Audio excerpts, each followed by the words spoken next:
السلام علیکم ورحمۃ اللہ وبرکاتہ۔ ناظرین، امید ہے کہ آپ حضرات سب خیر و عافیت سے ہوں گے۔ آج میں بات کرنے والا ہوں روزے کے مسئلے پر کہ ایسی کون کون سی چیزیں ہیں جن کے کرنے سے روزہ ٹوٹ جاتا ہے۔ تو چلیے شروع کرتے ہیں۔ نمبر 1 پر آتا ہے کھانے سے روزہ ٹوٹ جاتا ہے، اسی طرح پینے سے بھی روزہ ٹوٹ جاتا ہے، اور پینے میں بیڑی سگریٹ وغیرہ سب شامل ہیں۔ لیکن اگر کسی نے بھولے سے کچھ کھایا ہو یا بھولے سے کچھ پیا ہو تو اس سے اس کا روزہ نہیں ٹوٹتا ہے۔ اسی کے ساتھ اگر کسی کو کھاتے ٹائم یا پیتے ٹائم یہ یاد آ گیا کہ میرا روزہ ہے تو فوراً جو کچھ کھایا ہے، جو منہ کے اندر ہے، اس کو باہر نکال دے۔ اور اگر اس نے ایسا نہیں کیا، بجائے باہر نکالنے کے اس کو اندر لے گیا، یعنی پیٹ کے اندر لے گیا، تو اس سے اس کا روزہ ختم ہو جائے گا، روزہ ٹوٹ جائے گا۔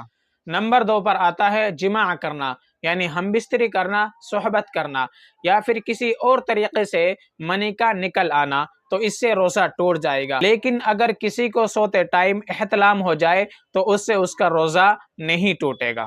نمبر 3 پر آتا ہے کسی چیز کا بدن کے اندر داخل کرنا۔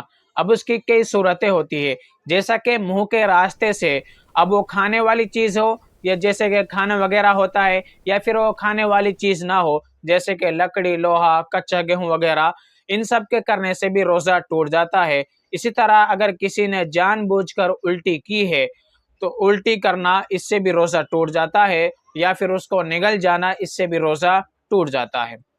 اس کی دوسری صورت یہ ہو سکتی ہے کہ شرمگاہ سے کسی چیز کا داخل کرنا، اب چاہے وہ مرد ہو یا عورت ہو، یا پھر وہ اگلی شرمگاہ ہو یا پھر وہ پچھلی شرمگاہ ہو، ان کے ذریعے سے پیٹ تک کسی چیز کا پہنچانا، اس سے بھی روزہ ٹوٹ جاتا ہے۔ اس کے بعد اس کی تیسری صورت یہ ہے کہ ناک کے اندر دوا ڈالنا۔ اگر کسی شخص نے ناک کے اندر دوا ڈالی ہے اور وہ جو ناک کی نرم ہڈی ہے اس سے اوپر چلی جائے تو اس سے بھی روزہ ٹوٹ جائے گا، اور اگر وہ ناک کی نرم ہڈی سے نیچے رہی تو اس سے اس کا روزہ نہیں ٹوٹے گا۔ اور اس کے بعد اس کی چوتھی صورت یہ ہے کہ اگر کسی نے آنکھ میں دوا ڈالی یا آنکھ میں دوا لگائی ضرورتاً، تو اس سے اس کا روزہ نہیں ٹوٹے گا۔ اس کی پانچویں صورت یہ ہے اگر کسی نے کان کے اندر دوا ڈالی ہے اور اگر دوا کان کے پردے کے اندر چلی گئی ہے تو اس سے بھی اس کا روزہ ٹوٹ جائے گا۔ حیض و نفاس سے بھی روزہ ٹوٹ جاتا ہے۔ اگر کسی عورت نے روزہ رکھا تھا اور اس کو حیض شروع ہو گیا تو خود بخود اس کا روزہ ٹوٹ جائے گا۔ اسی طرح اگر کسی عورت کا روزہ تھا اور اس کو نفاس یعنی بچے کی پیدائش ہو گئی ہے تو اس سے بھی اس کا روزہ ٹوٹ جائے گا خود بخود۔ تو یہ چند صورتیں ہیں جن سے روزہ ٹوٹ جاتا ہے۔ امید ہے کہ آپ کو روزے کے مسئلے کے متعلق چند مسئلے معلوم ہو گئے ہوں گے۔ السلام علیکم ورحمۃ اللہ